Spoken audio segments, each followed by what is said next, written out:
2024, one of my big goals is to have 100K in my brokerage account, and this is my investment strategy in order to achieve that by the end of 2024. So for reference, I'm already about halfway there, but just for the sake of this, I'm gonna explain to you exactly how I got there and what I'm gonna continue doing, because I'm changing basically nothing about what I'm doing. So let's talk about it. My first step was to build an emergency fund.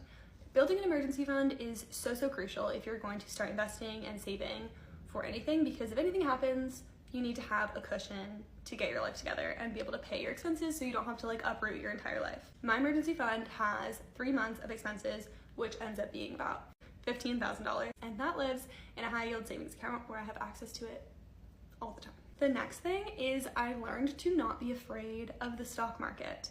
And when I say the stock market, I do not mean individual stocks, Tesla, Apple, Google, no.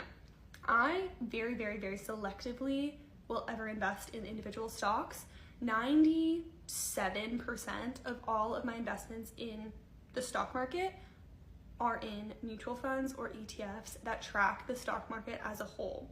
The S&P 500, if you will. Over time, the stock market has historically gone up 8 to 10% year over year.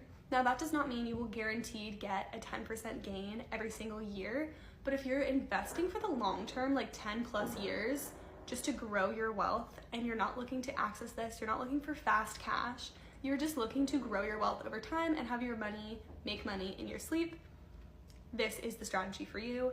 And it is so simple that literally anyone can do it. You're going to find an index fund or a mutual fund, and you're going to invest your money into it. And you're just going to leave it there. Just leave it there. And over time, over a long time, your money will grow at a very large rate.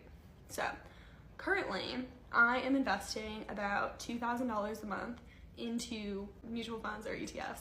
I really like VOO. VOO, it's Vanguard's index fund that tracks the stock market as a whole, the S&P 500. So VOO, remember that. There are other ones that do this, that's just the one that I pick, and I just buy that one every month. There are other things I do for more medium and short term. I have sinking funds for like things I'm gonna need for the year that I just put into my high yield savings account. So that's for like trips, annual credit card fees, just things that like I would plan to pay for, gifts, things that I just know I'm gonna have to save money for, and so I just kind of throw a little away into those sinking funds every single month, so that when it comes time to do whatever, buy a new phone, I just bought a new MacBook and that came out of my sinking fund, any trips I want to go on, it all comes from there. The last thing, which isn't really an investment strategy, but it is to track my spending. By tracking my spending, I can see exactly where every cent that I spend is going and when it's coming in, and so it just helps to keep you more aware of like those little purchases, like maybe I ordered a bit too much Uber Eats this week. Maybe let's not do that next week. So just little things like that allow you to put aside a bit more money into your saving and investing goals, and just help you be a little bit more financially organized, and it can help you start your financial journey. So I have a template for this in my bio. If you're interested, feel free to check that out.